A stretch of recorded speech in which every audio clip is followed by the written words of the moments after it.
Welcome to episode 5 of Many Such Cases featuring my brand new microphone. Anyways, I'm like delirious. Just kidding. Welcome. Episode 5, Many Such Cases. So wow. Struggle City. I'm like, do I even have to start over? Token shaded. Take 3.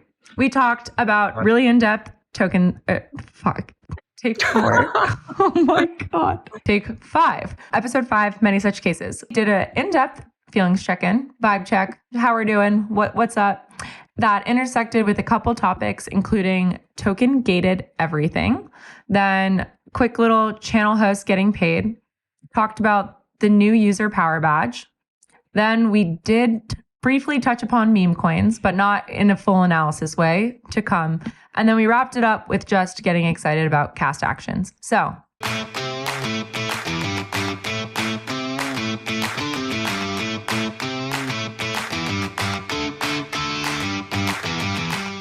All right, let's do a feelings check-in. How was your week? How are you feeling? I'd say like 2 highlights of my week were on Thursday, I did the Club TED poker night, which was so much fun. I was like, I'm doing this every other week, like at least every other week. I had the best time.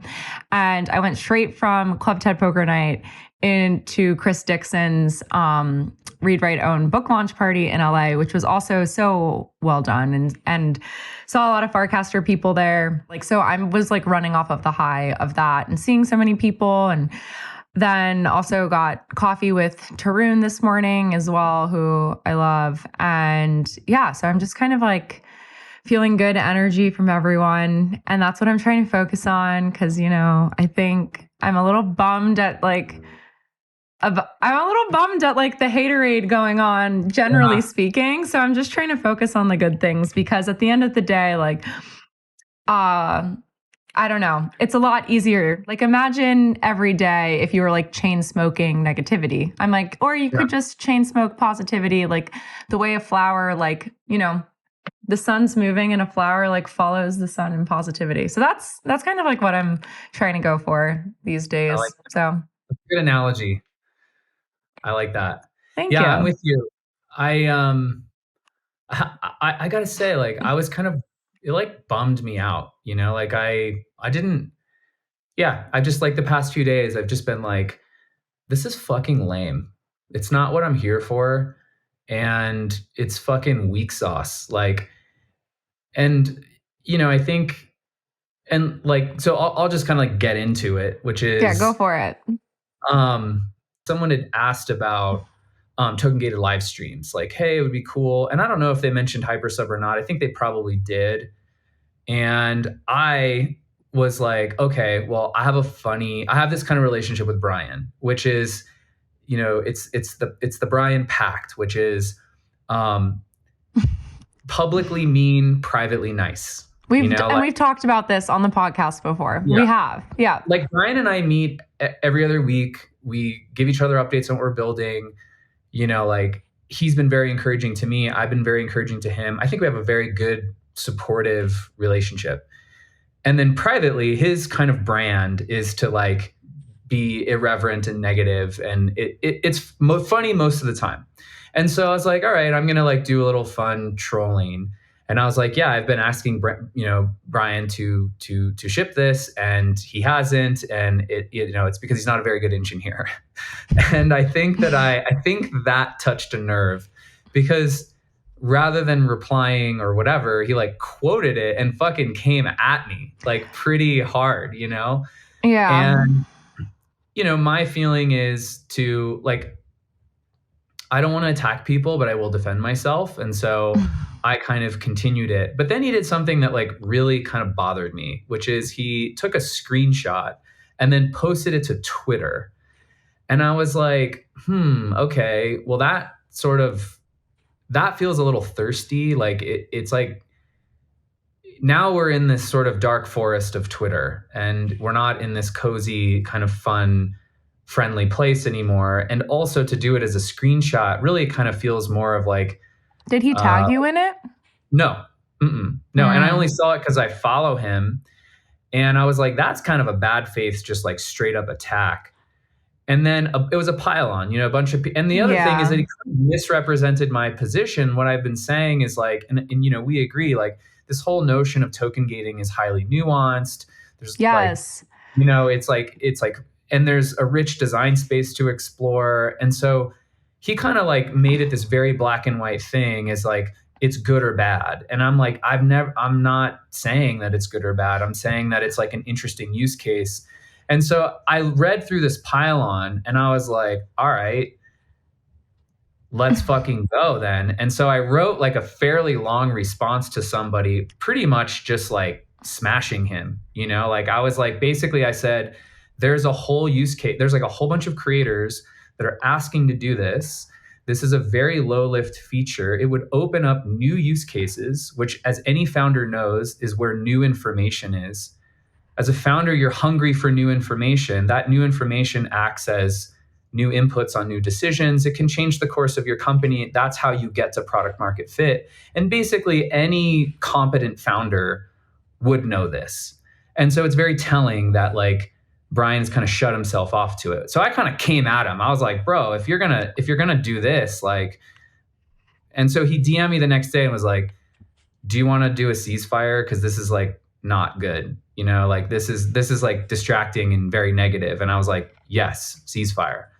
Yeah. And then an hour later, he dunks on me again. I'm like, so that, and then again, there's like another pile-on with a bunch of random people on Twitter. And there's a really fine line, I think, with like joking. A lot of guys do is they'll just kind of like shit talk each other. And it's like kind of funny and there's camaraderie and like under the hood, that like, it's like all good. And there's like a lot of love there.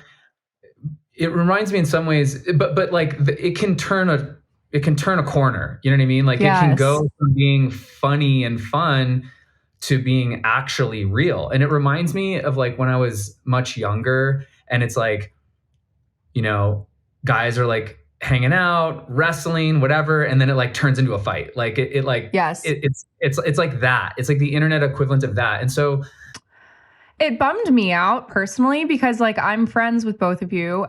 And it bummed me out because I'm like, first off, like there's such a seamless integration between the two. And I understand if it's just like Brian's like, this isn't a priority right now. Like we can't build in NFT gating. And like, again, it is a nuanced thing. And I think we should go into it because I feel like it came down to this like very black and white. It became like a culture war over whether or not you wanted to token gate or not, when like that wasn't even the whole point of the discussion. Yeah. And it bummed me out because I was like, when you bring something like that onto Twitter and then you have other people who don't understand like piling on, it doesn't make anyone feel good when it is bad. Like, as you were saying, when it gets like that toxic, it's like when you come home at 2 a.m. from a night out and you order like shitty McDonald's and then you wake up the next morning and you have like, you feel like shit because you like put really bad stuff into your body. And like even with like the Ace and the Watch thing, like almost immediately I was just like, you know what, I'm out. Like, I'm not going to comment on it ever again. Like, I don't need to continue. And I saw Ace continue to like pile on and like go about like virtue versus viral and like all this other stuff. And I was just like, do you feel good? Like, does that make you feel good? And so like, I think, I don't know, like, respect to you. I understand like you do have to defend yourself, especially when you're being misrepresented. But also at some point I think I texted you and I was like, do these people matter? No. Like some of the people, I was like, do these people matter? No. Yeah, I think that's good. I appreciated that because it's like good perspective. And I definitely like, it's funny. I feel like you said something fucking brilliant, actually, that if you're okay with it, I would like to say here, which is I can share it too. Yeah. Yeah, go ahead, share it. I really appreciate it. And I think it says, it's a deep insight.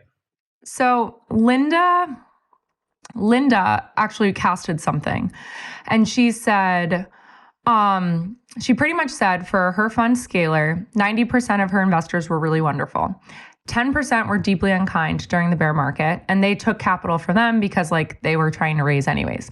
She said, if you have a choice, be careful about betting investors because some only show their colors in difficult times. made me think like, oh, VCs are always super friendly during a bull market and unfriendly during a bear market. And what's really interesting, and I've kind of learned this from, I don't know if people know this, but I played a sport in college. I played professionally after. I was always coached by Eastern Europeans. So I've like always had like really tough love. I decided to go to Princeton, which is like not a good sports school. And when I joined, the team was really bad. Like the team was not good. And we had a freshman class come in. We all wanted to be really good. And when everyone was bad, I got to be honest with you, no one gave a fuck. Expectations was low. There was no payoff. Like no one cared or like convinced themselves that they didn't care to be a starter. So everyone was fun. We'd all go out. We all hang out. All of a sudden, my freshman year, we get really, really good. And then the expectation then becomes much higher. So then you start to see who cares about the team versus who cares about like me and themselves when it comes to getting a starting spot or when it comes to making decisions like, you know, fourth quarter, have to score, going to go into overtime. And you really get to see like who cares about the ecosystem and who has like these like integrity and values and all this other stuff versus who's just like out for themselves. And I think that's what I'm seeing, like taking a step back is like, oh, this is what founders are seeing now. Like it was really easy to have great camaraderie in a bear market when like everyone was dealing with like bad shit and like you just knew that you just had to like grind and stay alive. But now that there's money everywhere and now that there's a lot more attention, you're starting to see like the same kind of like, oh, okay, like who's in it for me versus like, okay, how can we be like who stayed a collaborator versus now who's not. And I just like learned, I think sports always provide me with the best lessons. But as I'm watching this, I'm like, oh my God, this is like what it was like when we were trying out for the national team or like, oh, when we were trying, you know, to be a starter for like the NCAA championship, like stuff like that. And it's just like, wow, it's a lot. Yeah. I think I was talking to a couple other founders about this and they were like, yeah, dude, you're like starting to do well. You know, you guys are making money, like things are working, like creators are happy, it's growing, and people are jealous. Like that, like brings out the kind of cattiness, like the pettiness in others. And it's, you know, fuck the haters is kind of where that conversation ended. And I think that's, you know, that's right. I'm reminded of that. I don't know who said this, but it's something I say to myself frequently. I'm like, losers focus on winners and winners focus on winning. And so who gives a fuck about what anyone's doing, whether they're winning or losing? Play your game. And so that's like my version of kind of what you started off saying, which is I'm going to focus on the good. You know, I'm not going to entertain the bad. It's not worth it. Someone who actually really, I think, does this so well is Jesse from Base. Like I remember I didn't know him at the time, but he did this like at some point, I don't know how long, maybe a few months ago, last year, I can't remember when, but he deployed an NFT of his values, of like how he approaches what he does. And it was like, come from a place of love, like be supportive, be positive. And I remember reading it and thinking like, I didn't know what to think because I was like, it like, I don't know who this is. And like, it felt a little like kumbaya to me, you know?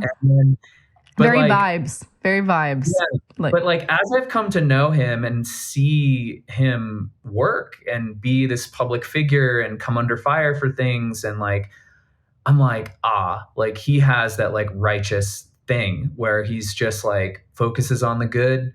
He's super positive, like whatever kind of bullshit comes at him, it just comes right off. And it's like, like, I think that's a skill that I need to develop because I've always been I always feel like I've been an outsider and like at the bottom. And so it's like, you know, I'm now learning like,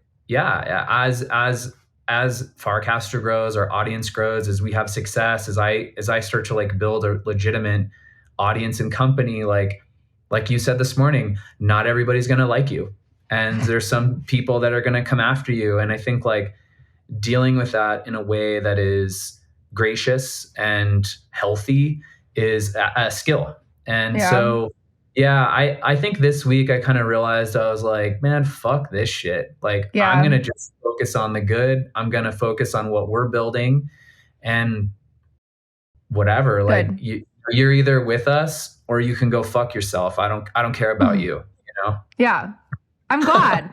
I'm glad you came to that realization, Yeah. because I was like, I think back to like when I got into like the watch and the ace thing, and I had all these like women reach out and they were like, "Hey, is everything okay? Like, what's like, you seem like something has like struck a chord in a way." And I remember being like, whoa, like what's going on? Like people are telling me that, like they're asking me if I'm okay. I was like, okay, something must be like not okay. And I think we recorded a podcast the next day, and I had like time to be like, okay, I was just like wrapped up in it, and like we're so emotional because we care. And I think Yeah. Nick from One Confirmation actually even posted something recently where he was like, I don't get why like crypto founders like end up fighting, because it's infighting, and like we have more similarities than we have differences. Anyways, I just thought about it too, because I've been in like, that was me a month ago when I was like, oh my God, everyone hates me. I feel like I have to like defend myself, and like it's not that big of a deal. And then I'm just like, you know what? I don't care. Like kill them with Yeah. kindness. People who know me. And also crypto in general has the attention span and memory of a goldfish. Nobody remembers anything for more than like 3 days. And I Yeah. think that also helps, is like no one actually is going to remember. Some people haven't even seen it, like don't even know. And fuck the haters, like truly fuck the haters. Yeah. It's funny. Like I'm just starting to see like more and more, yeah, just, that founders are all in the same boat. We are all in the same kind of category. But the one thing that differentiates us is, our relative to success, So if someone's doing really well and the other isn't, then that's where the big delta comes from. And I think there's a Yeah. lot of them that gets wrapped up in that. You can even see But this with Lens and Forecaster. I think that there's a whole faction of like online, on Twitter at least, you're seeing like no one really on Forecaster talks about Lens ever. Truly, like we just don't think about, like I don't think about it. I'm like, my energy's on Forecaster. I've asked about Lens a couple times just because I don't like understand it. And then you look and you see on Twitter, all these Lens people are like, oh, they're like shitting on Farcaster in a way. Like they're making it a competition.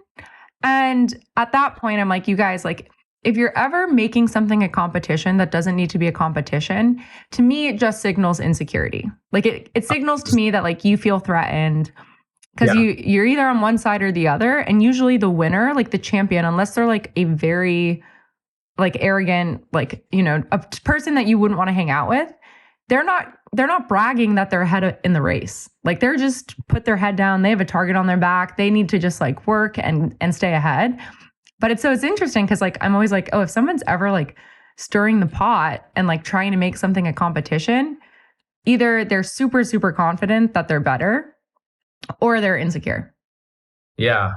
Well, and it's kind of beta either way, because if you're really confident, you just perform. Exactly. Just like you just let your performance do the talking. And I think that's like the ultimate flex, is to act more than to talk. And so, yeah, I'm with you. I think, we're all learning. We're learning as we grow, and I'm certainly learning, and good lessons. And yeah, I think I'm just, I see this with other founders too. I mean, it's interesting. Like our protocol for subscriptions is, it's impacting other founders, and maybe In a not good in the way. best.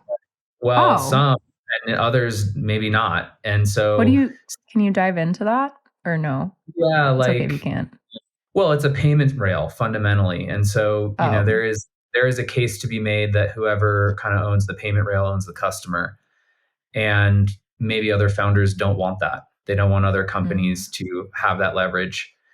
Yeah, it's just, It's people. interesting. It's interesting. I always go back to like what you think in terms of network of networks. Like that's what Fabric is. And I'm like, guys, Fabric is just like a very, for me, like when I think about other projects or like ways to integrate. I'm like, oh, you make it like very seamless to integrate. It like actually makes sense. Like I talked about on Lonely's bought like VIP badge to go into a VIP chat. And I'm like, no. My members have already paid the VIP fee. Like I don't need you to pay it. If you want me to pay for the feature, like I guess this goes into token gated stuff. Like if you want me as the creator to pay you to enable that feature, almost like, oh, here's, you get a basic plan, then I'm like a premier streamer, I have to pay, like, you know, like I still get paid, but like, I don't know. I'm just like, I don't think that like, again, I hate adding token gated, like what we're asking for isn't token gated streaming. It's like token gated features.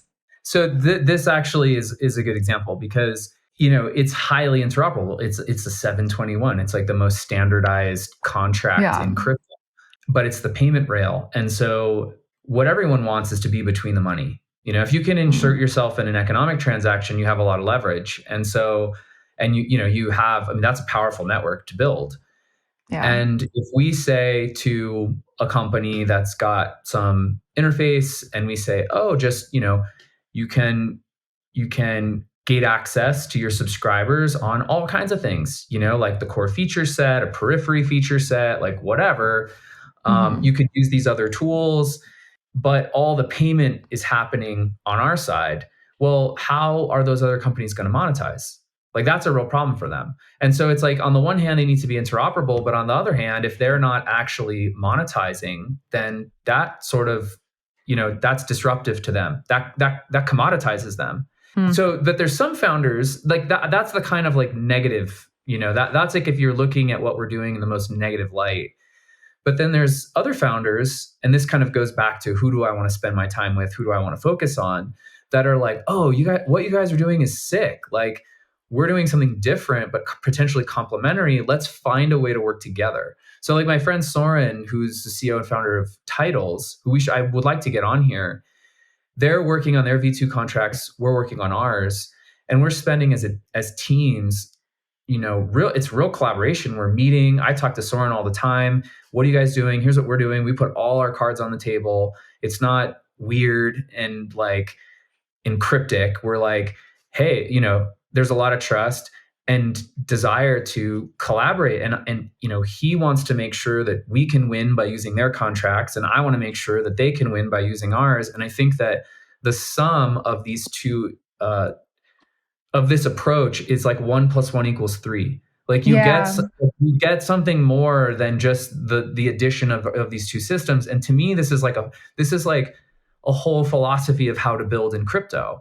And what I see is a lot of people who kind of have like, they're like building in Web3, but they have a very Web2 mindset, which is they want to own everything. They don't want to interoperate. They don't want to build systems that are connected. They want to build more walled gardens. And I think it's like, I understand that. I understand if like you don't, I do understand the trade-off between like, do we divert time and attention and limited resources to thinking through a collaboration versus like just staying focused on like what we can control and what's in our control.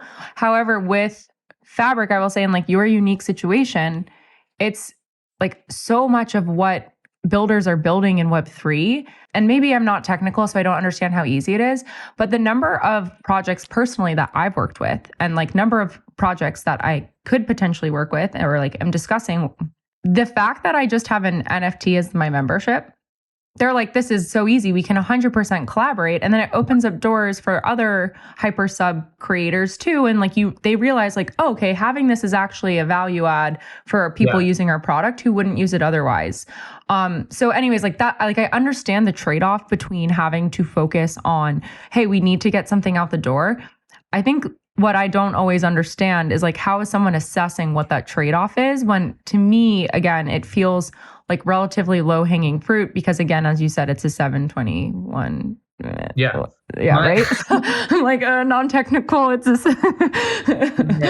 no. I think I totally understand the need to focus. I love Dan's urgency and focus. I think that's those are. I strongly believe that those are essential. Those are critical to your approach. I think that.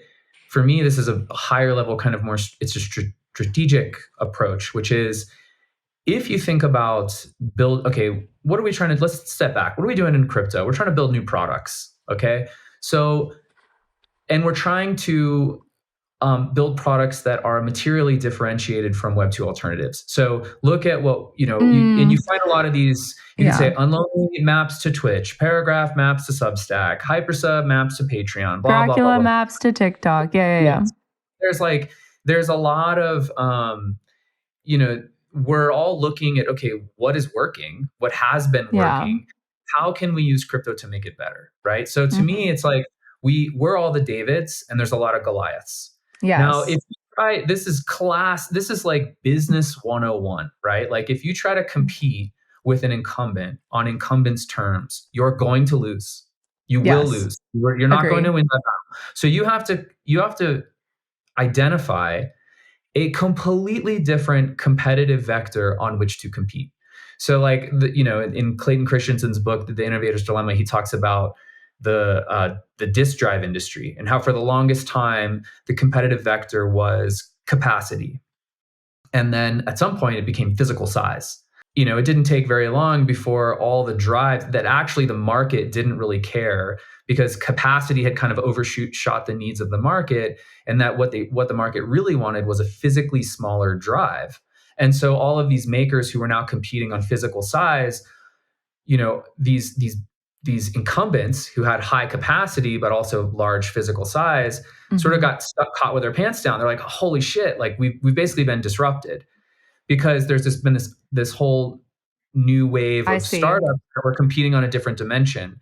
And so to me, that this is like, like I started taking this book seriously. I even heard about it when Steve Jobs said, "This is the best book I've ever read on business." And I'm Anything like, Steve Jobs says, I'm like yeah. tattooed on my So, body. yeah. So I was like, okay, so I absolutely like see the world through that lens. And so when I'm looking at any crypto product, I'm like, what is the material differentiator here? How is this better by using crypto?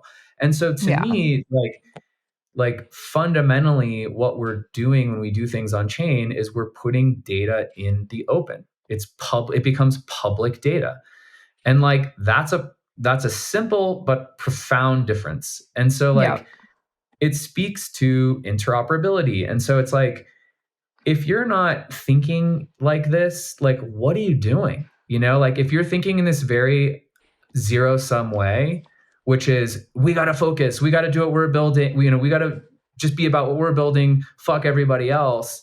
It's like, how is that a winning strategy? You're competing with an incumbent on incumbent terms. You're not actually doing anything that's like leveraging this ecosystem that exists around you. I think Warpcast is a good example of this. Like, Warpcast is, I think about this a lot because Warpcast, like the mints, the mints, like the Zora, like I think people forget that like one thing that everybody loved and like sparked joy and was like, oh, this is an unlock, was the ability to do Zora mints in feed. Like 100%. that was one of the things. Yeah. And this is what I mean. Like, that is 1 + 1 = 3. Warpcast plus Zora equals something better than Warpcast and Zora. And importantly, it creates something that Twitter cannot do. Yeah. They can't do it. And frames are another good example that actually is, includes many, many developers. So this is like a perfect example of what I'm describing. Now, Yeah. if Dan and Varun weren't oriented in this way, and we're like, no, we need to build like our own thing because we don't want to work with Zora, like to me, it's just like extremely short-sighted. We just talked to Nick Mino before this, and one of the things him and I were talking about was positive sum versus zero sum.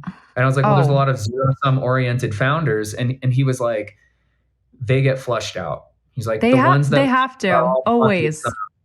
Yeah. So like, I don't know. I feel very strongly about this, but my kind of going back to how we started, it's like, I want to be like a heat seeking missile for founders who see the world in this way and then just go work with them, and the ones you've done a really good job already. Oh, thanks. Yeah.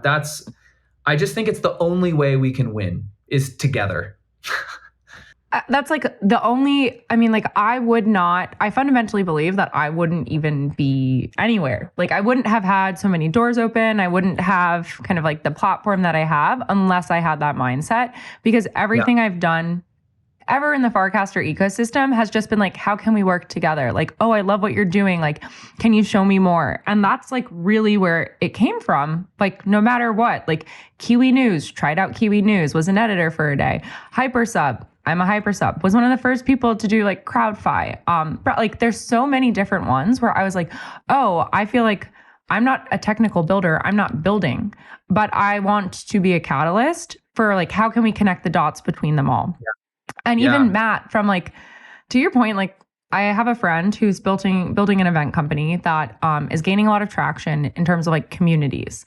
And I want her to succeed. It's like, you know, a Partyful, a Luma, like Eventbrite, Meetup, a competitor. And it's impossible for me to look at that and not think, wow, you're missing out, because if you built this on the Farcaster social graph and then did it by channels, like it's ultimately events.xyz. And I'm like, Matt, like in terms of what he's able to do as a result of having all of this, like the number of collaborations, the number of interoperability with everything else, being in terms of like going through, we just did this for FarCon Hackathon, FarHack, to be able to like sort through by relevancy based on like who you've interacted with, all this other stuff. I'm just like, this is a much more powerful product because it's on like crypto rails and like it operates, it's a crypto product than what my friend is building. Like, and I want both of them to succeed, but it's impossible for me not to look at the two products and be like, oh, one is like infinitely more powerful because of what the Farcaster social graph enables. And all the NFT and like the token gating and whatnot. Wow, we have not even gotten to our first topic, which is token gating. I was just thinking the same thing. I was like, damn. I was like, oh shit. Yeah, we'll talk about token gating. I mean, I think we've kind of touched on it. I think that the idea that it's nuanced, you know, it's actually, I want to read, there was a great cast that you linked to. Which one? Vercel? I'm really into Vercel Abloh. I'm like, I realized like, oh, I don't really know this person. And now I am fully a stan. I immediately followed. Yeah. I was like, who is this person? And then I went through, searched all their cast and was like, wow, I love the way this person's thinking. So yes, please read it. Yeah. So Dan he said, token gating is conflating a tool for an outcome. People want to create vibrant and thriving communities. Does token gating enable that? Potentially, given the right UX and user base. And ST said, my 2 cents is that hard gates are the worst kind of token gates. What you probably want is a soft gate, personalized experiences based on your wallet. Quote, everyone can get in and do A, but only people holding X can do B.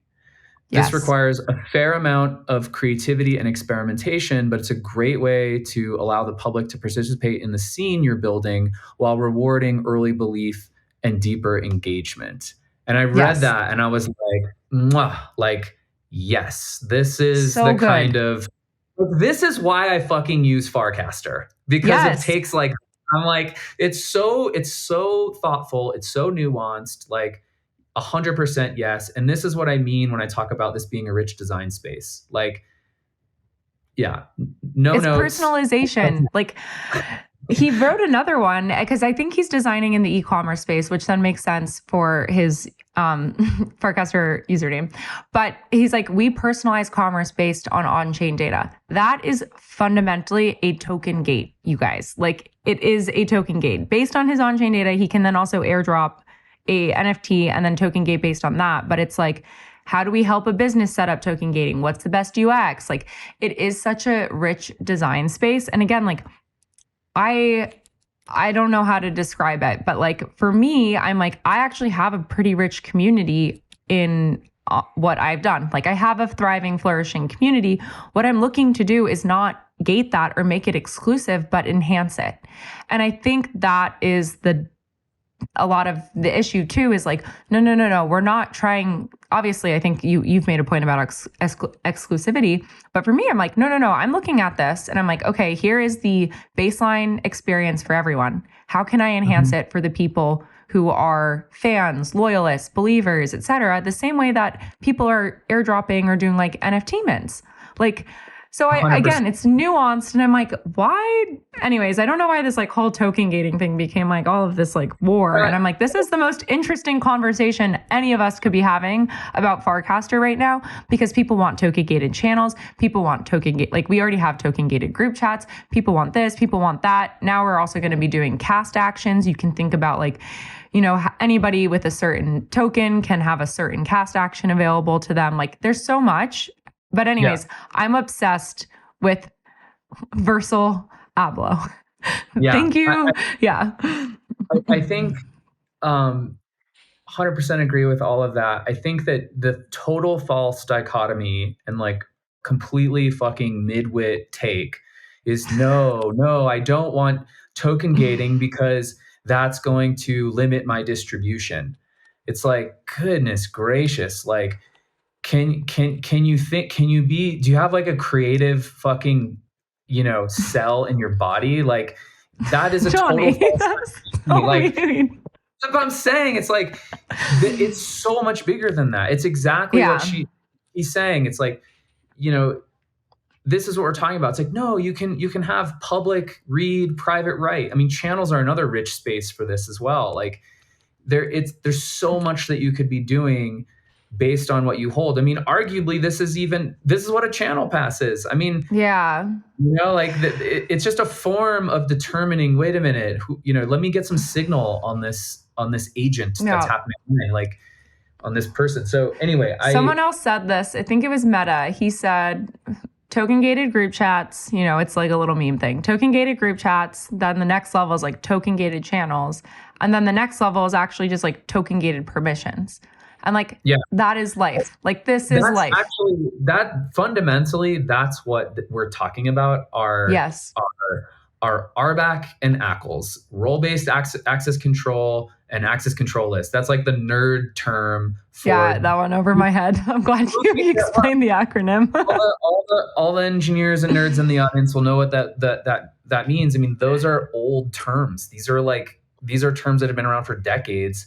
And it just determines who can do what. That's all it is. That's all we're talking about is who can do what and how do you define that in this public way? And I'm telling you, using primitives. And like Farcon is the easiest example too. Like I don't want to be like, oh, like, me monster. But to your point, like there's so CrowdFi. We just took whoever donated to the CrowdFi campaign and like, said, okay, great, you pre-committed, like you get your application reviewed first. But because everybody had to connect their address to apply, like it was actually easy to do that. And then we can if you have a pass, you can RSVP to these events or you can join this group chat. Like everything that was difficult or done via email before is now actually done. Like everything about Farcon and everything about e-commerce, like it's all going to be token gated somehow. Like there's token gated permissions, and that's just, this is the future that this is reality of today. It's not on chain though. And the future is going to be the same reality. It's just going to like, maybe we need a new name because people are triggered by token gated, but like, I don't know. Yeah. Okay. I think we exhausted that. Okay. And we don't have to bring this up again in the future. If this comes up, we're just like, okay, listen to episode 5. Unless we've changed our opinion, because like we can change our opinions on it and we will come back and say when we've changed our opinions on it, which is something I wish more VCs did. I've been reading a lot of like posts, like VC blog posts from like 2 years ago or a year ago. And I'm like, I really wish you came back and like did a little correction to that, because what you invested in actually ended up being a scam, and you don't see any talk about it. Anyways, I don't think token gating is a scam though, so I think it's here to stay. Anyways, 100%.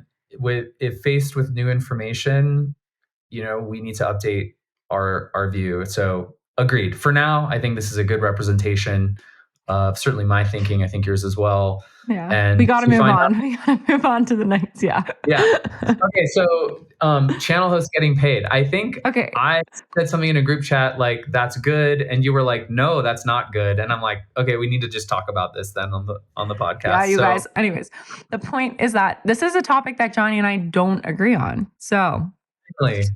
Yeah, I'm excited. Okay. So I think it was in the host group chat where you're like, oh, people should get paid for hosting a channel. I don't know. What's your point of view? And then I can respond. Or I can do my point of view and then if they want to get paid, I think they should certainly have the option. I mean, my view, well, let me actually zoom out even further. I think a channel, it should have some means by which to earn income, whether that is a group or whether that's an individual. I do feel quite strongly that that's an economic lever that should exist. And if it doesn't, you will be hamstringing the growth potential of channels. Okay. My question for you then is it actually, people are getting paid for helping in channels. So my question is like, does that actually have to be in like the UX? Like, does Warpcast have to build that so that people are doing it? If I already see evidence that people are getting like compensated for their activity and their role in like creating and nurturing the channel. How are people getting paid now? DGen. I see. Higher. It's again, like they've focused on like curation and like good energy, and like people are getting compensated with different currencies outside of warps. Like, I mean, you got paid in warps. And I also think so that's just like my question is like, actually people are already making this happen. Like, why does it have to be in the design?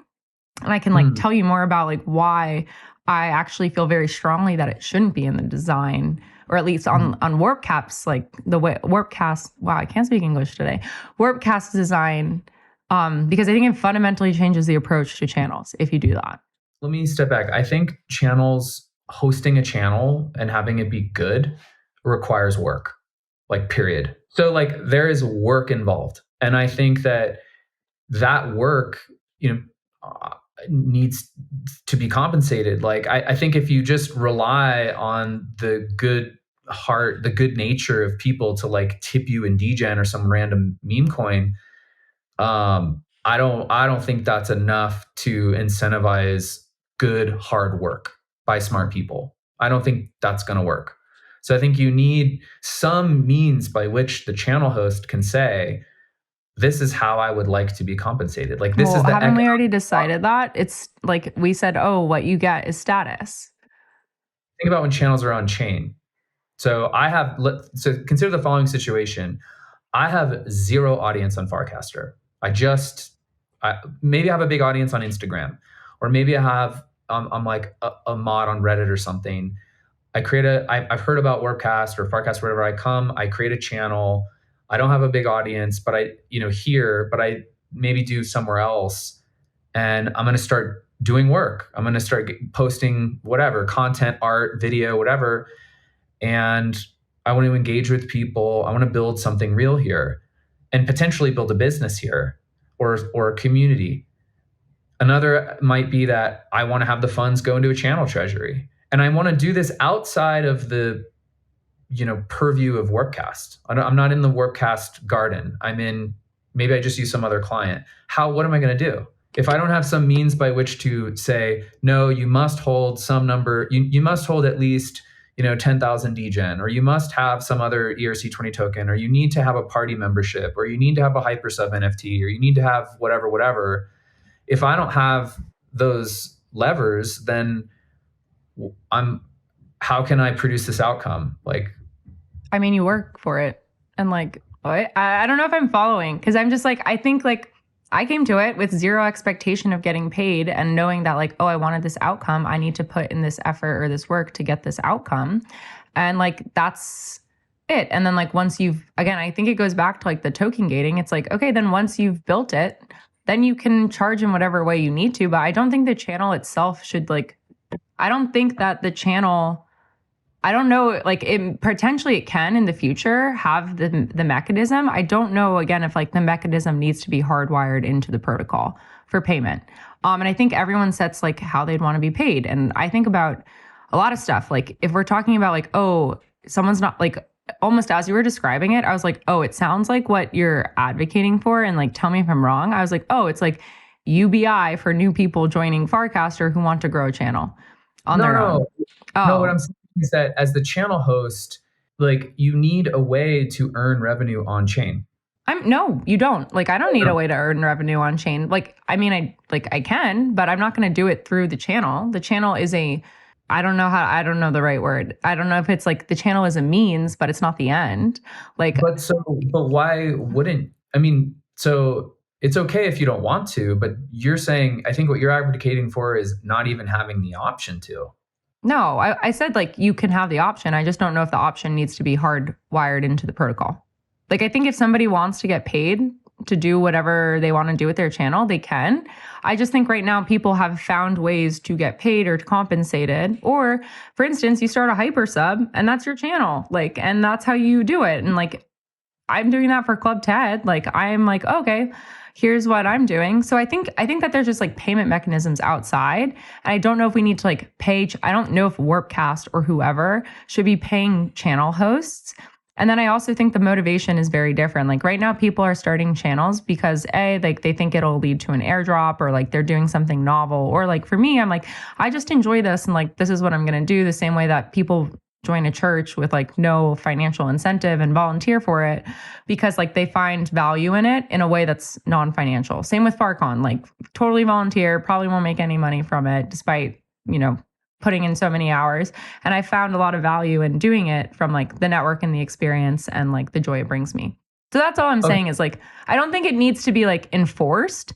I don't think it needs to be done on like a protocol way because there have been ways in which people figure it out outside. It just seems like it shouldn't be a priority.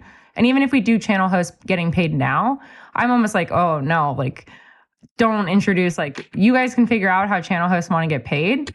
And there's lots of ways we can do that. But I don't think that Warpcast or Farcaster should be designing that right now. Okay, but this already exists inside of Warpcast. That's what the channel pass is. I know, but I don't think the channel pass was like, I don't even know the status of the channel pass experiment. Like, are you still getting warps? It's very much ongoing. I've earned, I think, maybe $1,000 worth of warps at this point from the memes channel. And like for me, I'm like, I actually think that's like again, I thought that when we talked about it, you were like, it wasn't fun having it because of like the moderation tools. So I guess they fixed the moderation tools and like now it's better. But I'm almost like, I don't even think they need the channel pass anymore. Like I wouldn't be surprised if they get rid of it. Okay, so I guess I'm not advocating that Farcaster or Warpcast pay the channel host. I'm advocating that channel hosts should have the option to ask for payment in exchange for posting to the channle, which is I'm just describing the on-chain representation of the channel. I don't like that. Like I like the idea of like third places and the best, like the most, because there's like, are you familiar with that like sociology concept of like third place? No. There's like first place, which was like, the whole concept is like, okay, there's first place, which is your home. Then there's the second place, which was your work. And then there was this third place, which is where you would go like find your community. So you can think of third places as like public parks. Kind of like the whole concept was like, oh, you wouldn't have to pay to access this third place where you get kind of like your full personal self, where like all of your personal interests, like your community, all that stuff is like outside of the home and outside of the work. As we've completely shifted to remote work, the first and the second place like consolidated into one, and then there was no third place. A lot of people say like, oh, the third place is the internet. And kind of like the best way for third places to be like thriving and for people to feel a sense of like belonging and connection is to not actually like gate it. Like it should in theory be free.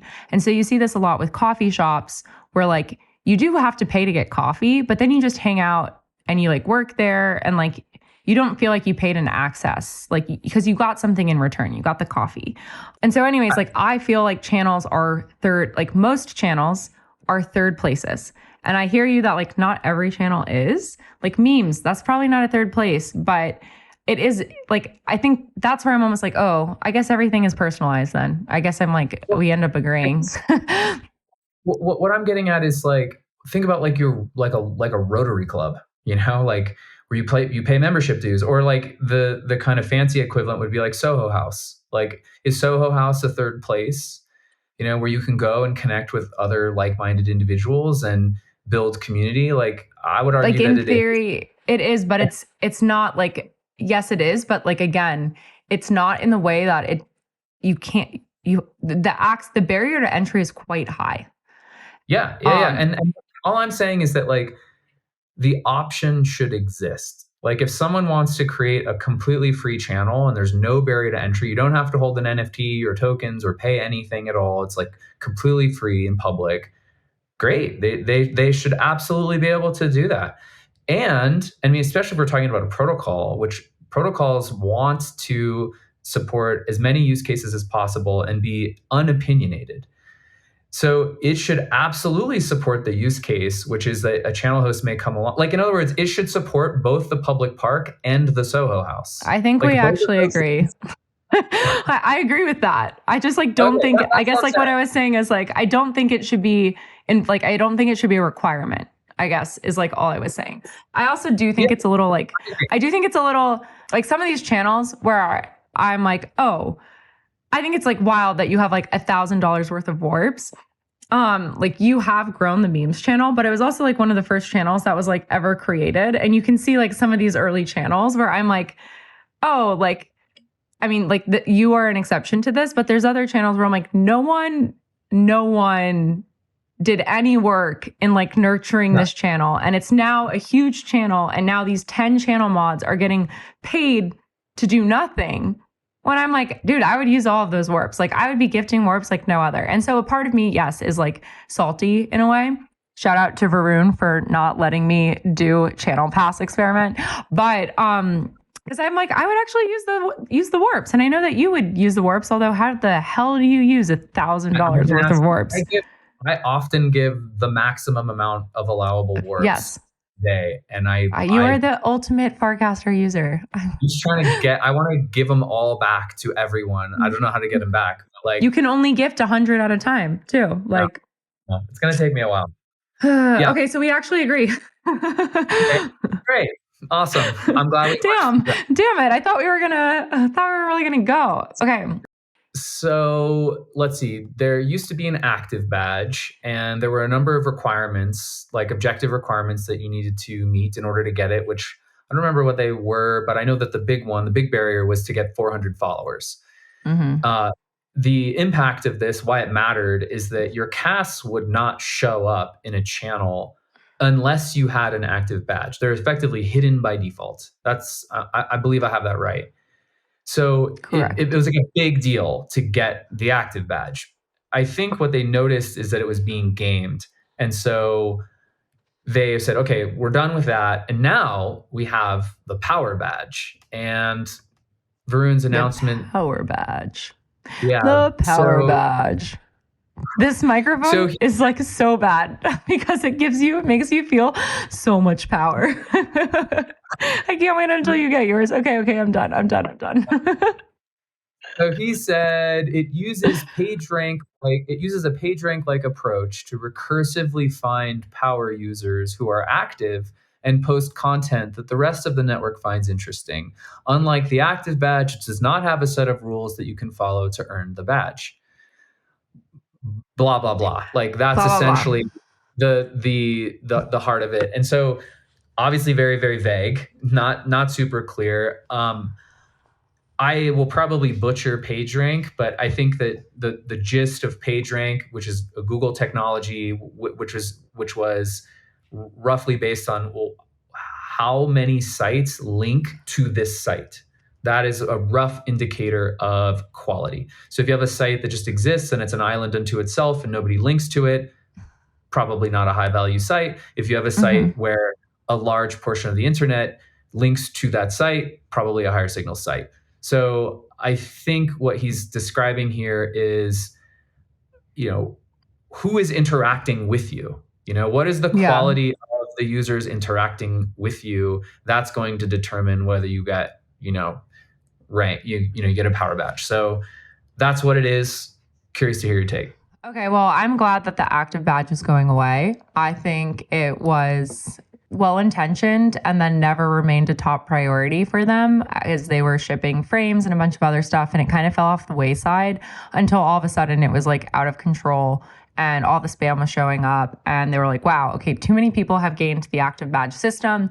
We need to do away with it. And a couple of people like asked me or sent me messages. They're like, oh, did we actually just like get rid of the active badge only to replace it with the active badge? And I was like, no, they actually had to like retire the active badge, because imagine if they just said, oh, we have new rules for the active badge. They're nebulous. Like, no, we actually need to like wipe out all of the users who gamed the system to get the active badge, who don't deserve kind of like the distribution or the attention that they're getting. So that's like one thing. I think it'll be interesting to see how it plays out. But I will say one of the things everyone's like, how did you grow on Farcaster? Like, what's interesting? People don't realize that if you actually, and I'm not going to cast this because I know people will game the system if I cast this, but I think this is true of you. This is true of me. This is true of so many people. If you actually tag and say something thoughtful, if you reply to a cast from like an OG or let's say like a high quality user that's thoughtful and asks a question or engages, or tag me in something that you want my feedback on, 9 times out of 10 I'm going to respond and engage with you. Like, that's just the ethos. And like, unless I'm super busy, like we're probably going to respond and like engage with you. And so I think it's good because it's actually aligned with like how the power users already operate, is like, oh, we're actually trying to encourage like genuine engagement. And a lot of us will engage with that. Like if anybody asks a hyper sub or like a fabric related question, you respond right away. If anybody like responds to stuff for me, I'm like, oh, why am I tagged in this? Like, what is this? Or like, oh, tell me more. And so I think it's really smart to do it that way. Again, we'll see how it comes out. What do you think? I'll take the counter position here. I think I do agree, but just to try to keep things spicy. Yeah. I think that someone could say that your statements are very elitist because it wouldn't be the first time. You're essentially saying that if one of the royals look upon you and interact and like grace you with their interaction, then you can get anointed with the power badge. And there is a view that says, well, fuck that. Like, why do I need interaction from this special group of people? What if I have my own interesting things to say with other people who have recently joined the network? I don't care about these people. I'm not saying I believe this. I'm saying I'm trying to represent a position that I've seen other people have. And I think that I'm sympathetic to people having that view. Okay, so this is great. So I have 2 things. One, they were intentionally vague about power user. And what I've come to realize, and Club TED is actually the best thing that might have ever happened to me and my Farcaster experience, because I can't be everywhere at once. I have my feed that's very personalized to me because I unfollow and engage with what I want to engage with. And like the algo has gotten like, okay, I have a whole, 69 members who are in their own corners of Farcaster, who then are telling me like, oh, there's this and it's this huge trend and like I didn't know about it. Or like somebody else is like, oh, did you see this new NFT? It's like really interesting. Here's the whole multi-week lead up that's been happening. And so I would say like it's really short-sighted to think that like I just have more faith and trust in Dan and Varun and the Merkle team to only be like, oh, if you've interacted or if like the auto follow list interacts with you, because I'm like, no, there's actually so many vibrant communities now across the ecosystem that all of those also count as power users. And that's how I think that they would be doing it, is like, oh, there's even like small ecosystems, like there's channels that are only 200 people that are very active. So anyways, that's like my one counterpoint is like, oh, I think it's actually like a bad faith assumption to think that power user just means like the auto follow list. The other thing I will say is that it did piss a lot of people off because our amazing friend Walter Fun, who I love. He just like builds on Farcaster ships. You've referenced his site so many times, Farcaster user stats. He was just like, I'm putting something together. He literally put it together in 2 hours. And he said, it just says if you should trust your user or not, based on whether or not 60 reputable native Farcaster users follow them. Right. And people lost it. Someone was like, I'm not sure if this is rage bait or not. And he's like, oh my God, it's actually not rage bait. And like people who obviously had 100% reputation score were like, oh my God, this is amazing. And people who had low reputation scores were angry. And so I was like, okay, you're right. Like the counterpoint that you just laid out actually happened with Welter's 2-hour hackathon project. And then he came out and had to be like, all right, you guys, like I built this really quickly. I'm going to iterate. I just wanted to get it out the door. This isn't what Warpcast is using. And it was really interesting to see everyone's reaction to that.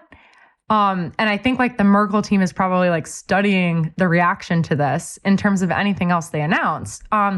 Because it's hard. And like, I don't know, that just to me was like so telling early on. And I also was like kind of grossed out by how everyone like attacked Walter in a way and was like, I can't believe you would do this. Like, this is like, and he's like, guys, this was like a 2-hour project. And like, can we just shift back into the mentality of like, he reacted to it really well. He was like, thanks. This was like amazing feedback. I love all this feedback. I'm going to iterate on it. Like, thank you so much. I even was like, thank you for shipping something. Like, thank you for having an idea and just building it and then like getting feedback, because more people need to do that instead of complain and like build the alternative, like AutoMod. Shout out to AutoMod, because anyways, I could go on and on about it. But yeah, people really do not like elitism, especially in crypto, which is like supposed to democratize everything. So Yep. The last thing I'd say on this is just that I think you know, you want people to be able to create their own, you know, their own culture, their own versions of what a power badge is. I mean, this is why, again, I go back to being so bullish on channels. Like, what if you had a channel specific version of a power user, and it's up to the host or the community themselves to determine what they want to value. I think like, you know, I love the Farcaster aristocracy meme. I think it's so good. It's so really, good. You want to replicate that. You know, there should be 10,000 Farcaster aristocracies, you know, and they should all be they're building, they're becoming. I agree. And so yeah, 100% like launch and iterate, learn quickly. Yes. I do appreciate you taking the other side. Something else someone could say is like, you know, everyone's like, oh, why are you not making it public? And like, oh, you're just like going to continue like, you know, favoring the people who you've already favored. And so I understand that too, is it can feel like a lack of transparency. You really are bestowing a lot of trust onto whoever is building this because you don't know the parameters. And you kind of always have to. So that's another thing. I get that. And again, it is a very privileged position for us to be in and comment on it as, you know, people with large audiences who would immediately get the power badge, you know? Yeah. Sometimes are you ever like, damn, like sometimes I'm like, you know what? I want to go back to zero. I want to join Farcaster or Warpcast right now as a brand new user and see, like, I say that a lot. I'm like, you know what? Maybe I should just abandon Ted and do my real name. Yeah. I was as you were talking, I was thinking the same thing. I was like, I kind of want to start an Anon account and just like see, you know, what it's like. And I bet we should probably do that, because I bet that we would have. I started. I can't tell you. Yeah. You did? Yes. Oh, shit. Well, because are you acting with the same people that you otherwise would be? Like as Ted? No. The whole reason I did it was initially because I was like, I had a couple of people send me messages of like, I'm so confused, like what's going on? And I'm like, I actually like, it's the same way when you open up the Uber app nowadays, like you look at, I don't know if you've ever opened up the Uber app recently, but like if you know Uber as a car service and you open up the Uber app today, you're like, what the hell? There's like hotel stuff, there's grocery store stuff, there's obviously Uber Eats, like there's 100 things going on in the Uber app where you're like, what is going on? And so sometimes I was like asking myself, I was like, oh, am I opening up Warpcast? And like for me, it's like, oh, I've been using the Uber app forever. I've been using Warpcast forever. Whereas a new user who comes on and is like, what is going on? Like there's so much and like this isn't easy to navigate. So that's where it came from. I think I honestly think that Dan and Varun should just like let any OG power user to just like create, like they should just like give us the login and be like, okay, go back to normal and like tell us what your feedback is now. Because it's, yeah, like it, we can create new accounts, right? Yeah, you can create a new account. It's annoying because you have to like log back in and out. So I just use an old phone. I mean, are you actually using that account and interacting with people, or did you just do it to go? I'm just liking stuff right now because I was like, now when I have more time, but like right now, I'm like, my hands are full. Yeah. But no, but I think it'd be interesting to like start from scratch, but actually like, try and build a following. Yeah, try to build a following, try to engage with people, and like see what it's like. Because we are highly biased by the experience we had, where we're like, oh, just ask, interesting questions and engage with people in good faith, and it'll all work. And it's like, well, is that really true? It's certainly true for us when we tried it, but maybe that's. I don't think it's true. Like. I can't tell. I actually can't tell. Like, it's true for me. Like, that's why I'm excited about this new badge, because I think it's true for me that, like, again, if anyone tags me in something or wants to do it, like, but again, a bunch of random people bet that I would win money at poker. A bunch of random people, actually, like, only 10% of everyone who bet thought that I would walk away with more money. But I like all of a sudden there are people I never interacted with before. And so I said, hey, can you all comment so I can tip you DGen as a thank you for like, betting with me instead of against me. And it's all really wonderful people. And like, we ended up having like, a couple back and forths. And I'm like, oh, like, so then my question is like, how come then my feed, like that must not, the power badge for them. I'm like, I hope they all then get the power badge after like these like positive interactions or like, at least 2 or 3 of them. Because otherwise, the other way that people were getting it was like follow for the 400 follower list and like recasting and posting. Like, again, people were like just posting. Ew, it reminds me of like, when your Facebook would get hacked and it had like the weird people trying to buy sunglasses and they just tag like 20 people in it. And you were like, what is this bullshit? Yeah. And like, that's how I felt like right now people were doing to game the system and to get an active badge.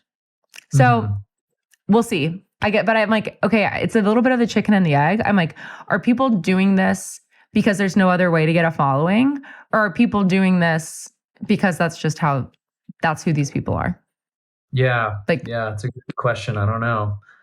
There is one thing that I want to say about meme coins generally, which I can. Let's dive in. Do you want to save it to the end?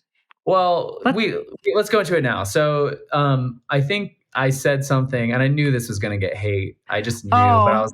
This was the fuel this was the fuel to the fire with the Brian. Yeah, the Brian thing. But I felt a strong need to say it because there were people who have been getting really bummed out about what's been happening on Farcaster and so I was feeling it too. And I was like, you know what? I know this is going to be very polarizing, but I got to say it anyway, because it's what I really believe. And I really think it's true. And I'm going to just like, I got to get this out. So I said, if you're a founder and you trade meme coins to make money, you're not paying yourself enough. The highest leverage work you could possibly be doing is increasing the value of your equity by building your company and shipping product. Everything else is a distraction. Play the long game. And I think the best reply I got was from Coop. He said, this is something I struggle with on a daily basis. In principle, I very much agree. The highest leverage thing is increasing equity value. Crypto moves so fast that I do think there's a benefit to being tapped into the latest trends and market innovations. And I said, absolutely. It's important to dabble and learn from emergent trends and new technology and use cases, but it's also important not to get nerd sniped. Or not to get sniped. And so like, yeah, I think I kind of said everything I have to say on it, but it's certainly like, I think a lot of people kind of felt attacked, rightfully so. I mean, I Yeah. kind of came out and said, if you're doing this, like this is like, you're wasting your time. This is low leverage. Woj had a good comment too. He's like, look, I've actually funded, you know, a lot of what I'm doing with DGen. And I think what DGen, well, and I'm not commenting on DGen. I actually don't think DGen fits into this category because of agree. everything. Yeah, but even then I would say that the word trading went over everybody's heads. Like, trading is Yes. what you do every day. Like, that requires an enormous amount of mental effort. And what I see happening is founders saying two things. They're saying focus and urgency is of the utmost importance. And then they're fucking trading meme coins every day, all day. And it's like, you get to have one of those things. You don't get Yeah. to have both. I'm sorry, because trading meme coins, like, that is extremely volatile. It moves extremely quickly. Like, it requires an enormous amount of effort not to lose your ass doing that. And so how Agree. do you do that while at the same time, like, build, like, building good products is fucking hard. It's the hardest thing I've ever had to do in my life, and it requires like maximum effort at all times. And Yeah. so the reason why, for me personally, I was like, I'm going to draw a hard line here, and I'm not going to touch meme coins, not because I don't think they're interesting or cool. And believe me, I definitely go and read and look into them and try to understand what are people doing, and I'll certainly dabble in them, but I can't let myself get sniped because, again, the most valuable thing I could be doing is building my company. And so, like, I don't know. I just felt like it was important to say that. And a lot of people liked it. A lot of people It agree with is. that. A lot of people were like, this is elitist, and Yeah. you're a correct founder, and we don't have the luxury of this. And it's really a comment on focus than it is anything else. Yeah. I think it's I always think this, like when I ever get offended by something, I always ask, why is this offending me? Right. And I think what happened in this instance is, again, people took it as a personal attack instead of like, you were like, hey, and this is, where is your focus? And I think, again, like, there's a balance, but in my perspective, meme coins, like, it's a complete distraction sometimes.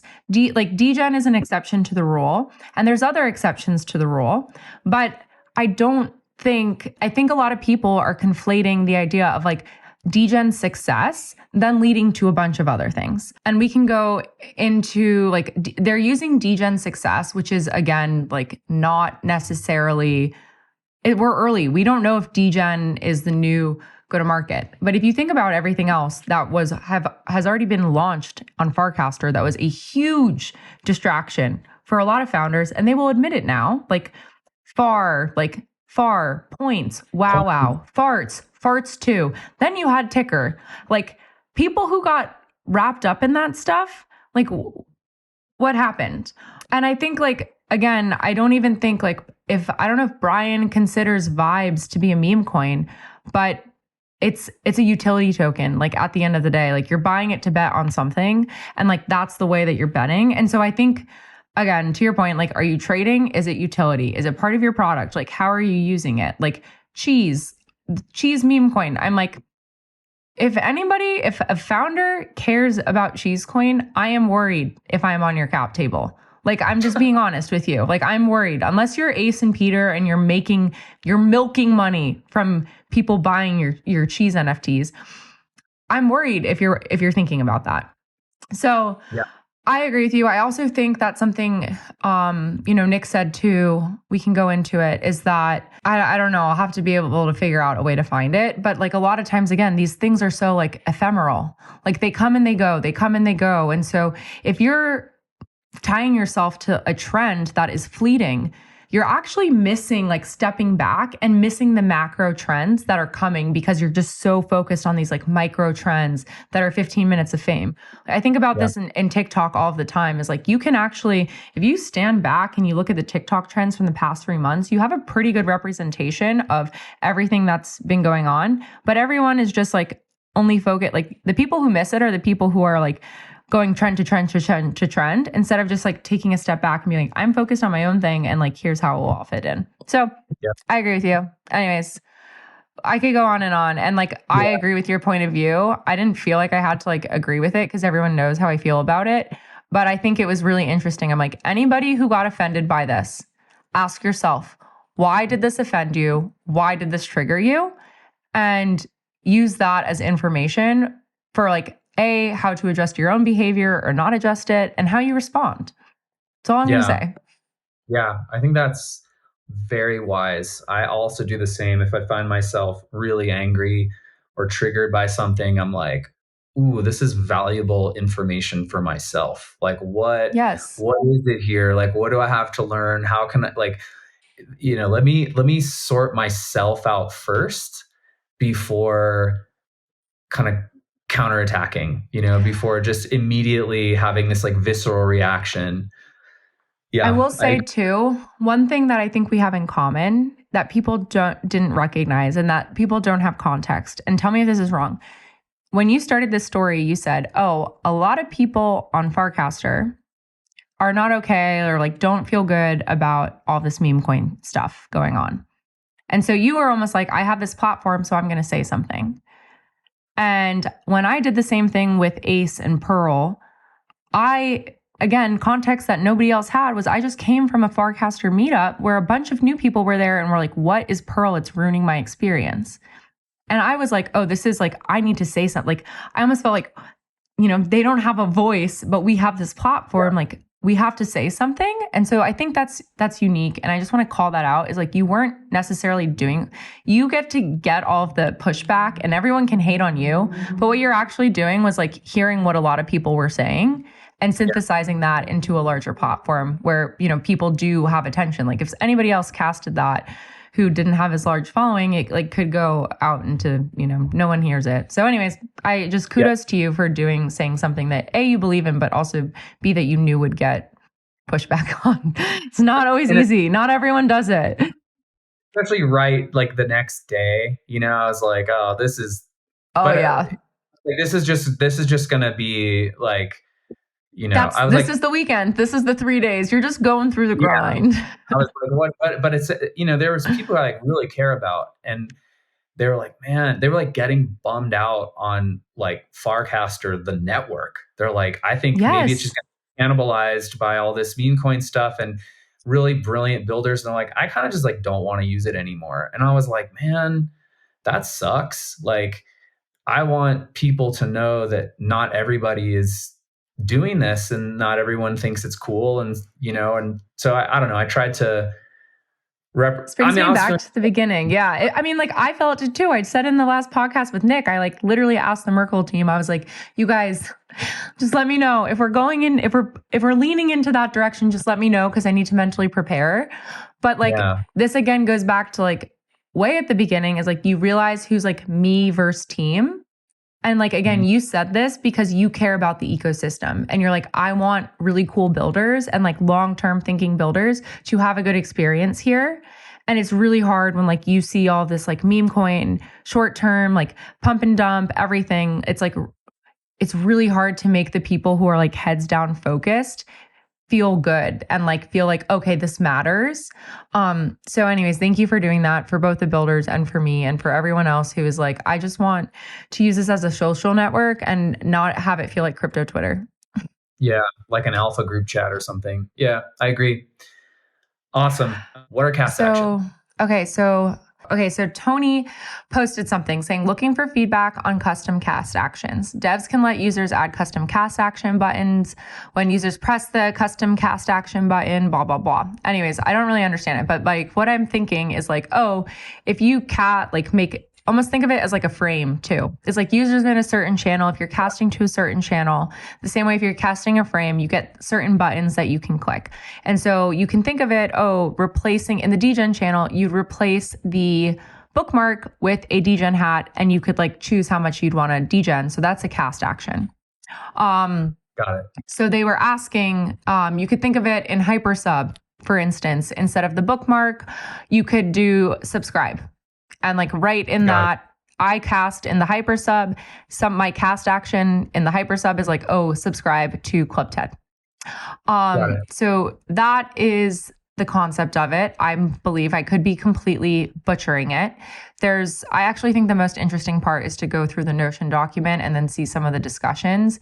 But again, like here are some other ideas that people said is like, oh, there's context aware actions. So like based on the channel, the caster, the cast content. Like I think when you start thinking about what frames enabled in terms of like, oh, what's this interactivity? Cast actions is just another way to do that. And I think it's so out there and outlandish in a way that we're not even starting to get the best use cases yet until they launch it. And then people will start to be inspired. Although I will say Dylan Stack probably has a ton of amazing ideas. And there's probably a few other people where I'm like, oh, that sounds, what's his name? JTGI, who I think is like a really prolific dev, was like, here's what I would do in AutoMod. You could downvote, you could mute, you could undo, you could flag something for review, you could exclude a user. And so all these would be actions on the bottom of a cast. And for me, I'm like, oh, this makes it so easy because Warpcast doesn't have to be doing all of these like, oh, let's add 500 different things. It becomes the developer's toolbox. So we can, I don't know, what's your thinking on this? How would you want to use it? Does anything come to mind? It's been a wildly long day, so we can also put a pin in it and be like, let's chit chat about this next week. I'm down to talking about it again. My gut reaction to this is that it sounds awesome. Yeah, right?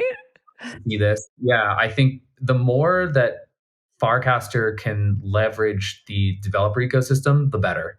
Again, going back to what I said earlier, 1 + 1 = 3. You get these multiplicative benefits when you combine, these different things. So I guess the one thing that I think I would want is for these to be contained to a channel. I don't know why. Maybe that's a bad idea, but that's what feels right to me. Like, I think it would be weird and noisy and maybe like too much cognitive load if every single cast had different buttons, like a lot of different buttons, Because you would never know what to expect. You're like, wait, which one and which one in your main feed? Yeah. Some have 2 and some have 10. And like with something one thing I'm doing on chain, another thing is like a moderation. Like, I think that's not great. Johnny. But within the context of a channel, I think they could all have the same cast actions. You're so brilliant. Also, because then your main feed is just like liking and replying and bookmarking, but then it will drive people to go spend more time in channels because it's like more interactive and fun. Yes, that's where the power stuff comes. Yeah. So I was like yeah, that was like my first reaction is like, as long as you can contextualize these actions, I think they're awesome. That's my gut reaction. But yeah, I think it sounds amazing. I'm happy.